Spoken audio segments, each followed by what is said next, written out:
তৃণমূল কংগ্রেস নেত্রী মমতা ব্যানার্জি এবং তৃণমূল কংগ্রেসের প্রথম সারির নেতৃত্ব কি আজব রাজনীতি করে দেখুন। একই সঙ্গে তাদের দুরকমের ব্যবহার কিভাবে।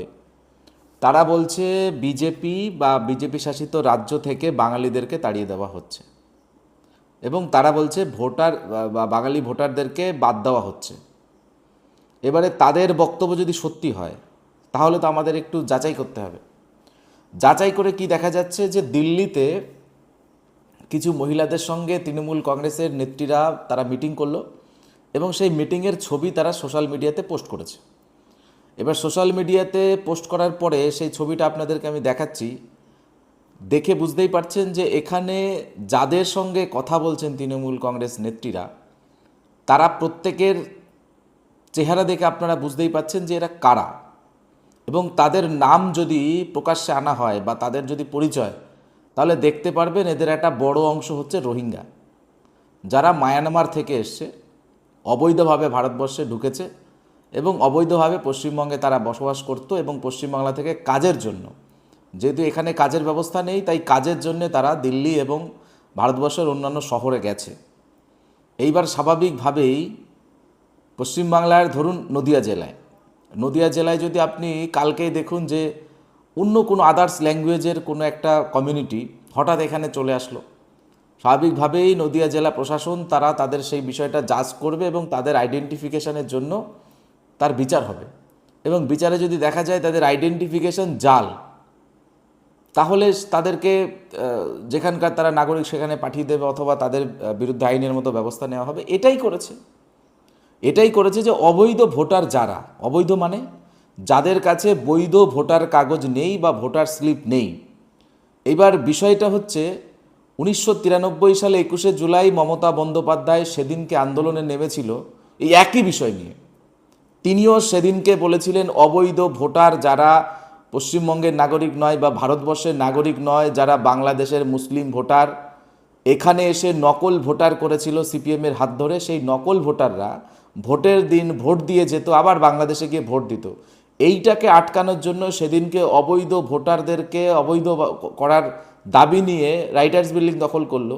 আজকে সেই মমতা বন্দ্যোপাধ্যায় ক্ষমতায় থেকে ওই অবৈধ ভোটারদের ভোটাধিকার ধরে রাখার জন্যে তিনি আবার রাস্তায় নেমেছেন। অর্থাৎ একই মমতা বন্দ্যোপাধ্যায়, তিনি তখন যুব কংগ্রেস নেত্রী ছিলেন, আজকে তৃণমূল কংগ্রেস নেত্রী।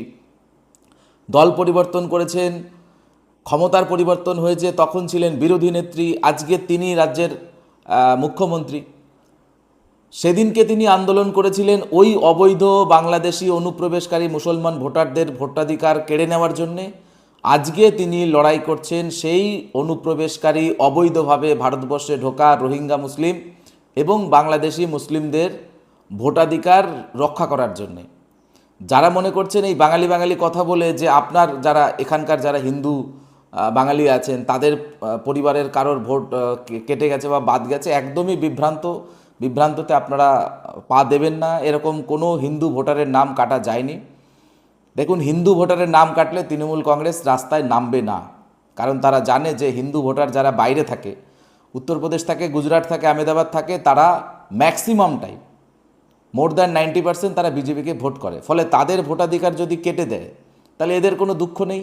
বরঞ্চ এই বাংলায় প্রায় 12 লক্ষ হিন্দু ভোটার আছে যারা পশ্চিমবাংলার বিভিন্ন জায়গায় বাইরে কাজ করে।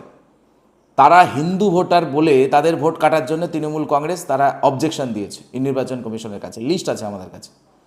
ফলে মমতা বন্দ্যোপাধ্যায় 1993 সালে যে মুসলিম ভোটারদেরকে তাড়ানোর জন্য চেষ্টা করেছিলেন, আজকে সেই মমতা বন্দ্যোপাধ্যায় ক্ষমতায় থাকার জন্যে, সেদিনকে ক্ষমতায় আসার জন্য মুসলিম ভোটারদেরকে তাড়াতে চেয়েছিলেন, আর আজকে ক্ষমতায় থাকার জন্য তিনি সেই মুসলিম ভোটারদেরকে তাদের পাশে দাঁড়াচ্ছেন।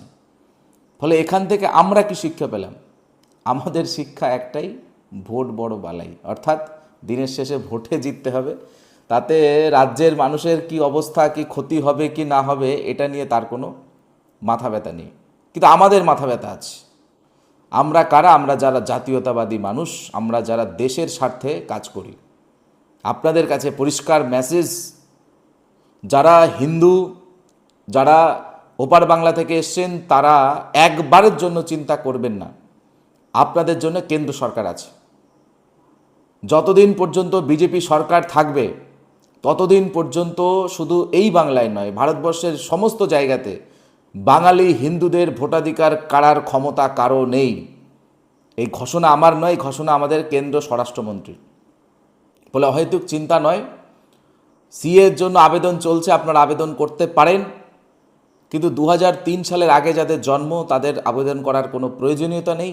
2003-এর পরে যারা এখানে এসছেন তারাই একমাত্র আবেদন করবেন, এবং আবেদন করার পদ্ধতি অত্যন্ত সহজ সরল।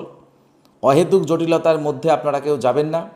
প্রয়োজনে আমি আপনাদের সকলের কাছে অনুরোধ করব, যারা ভিডিওটা দেখছেন, যে আপনারা বিজেপির কোনো বিধায়ক বা বিজেপির কোনো সাংসদের সঙ্গে আপনারা যোগাযোগ করতে পারেন। সম্পূর্ণ নির্খরচায় আপনি নাগরিকত্ব সংশোধনী আইনে আপনারা আবেদন করুন।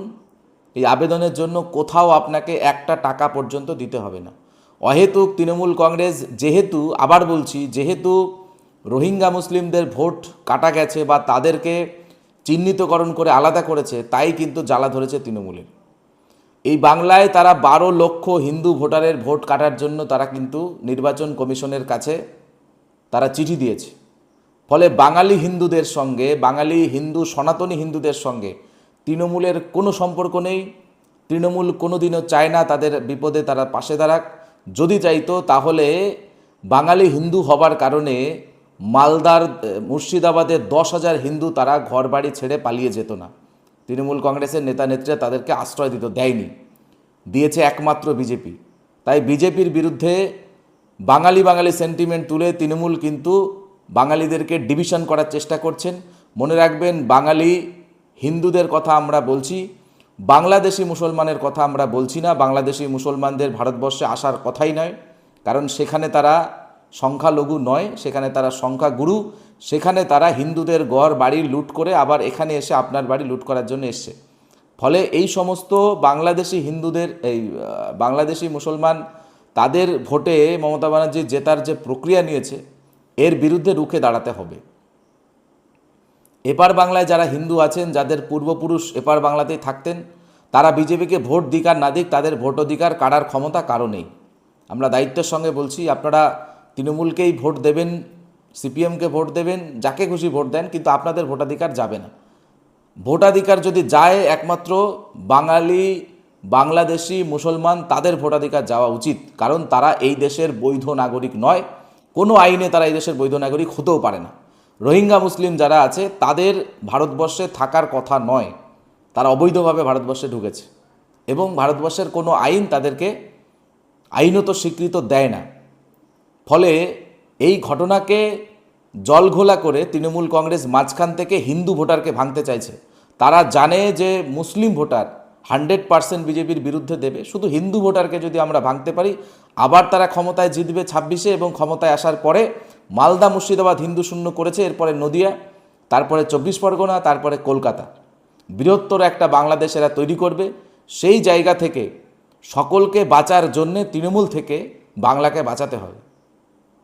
তাই এই মুসলিম লীগ 2 যে সরকার, সেই সরকারকে বাংলা থেকে উৎখাত করার জন্য আপনারা সকলে সচেষ্ট হন, সকলের সঙ্গে আলোচনা করুন, সকলের সঙ্গে কথা বলুন, কোঅর্ডিনেট করুন। মনে রাখবেন, বিজেপির কিন্তু একটা কর্মী আপনার পাড়াতেও আছে।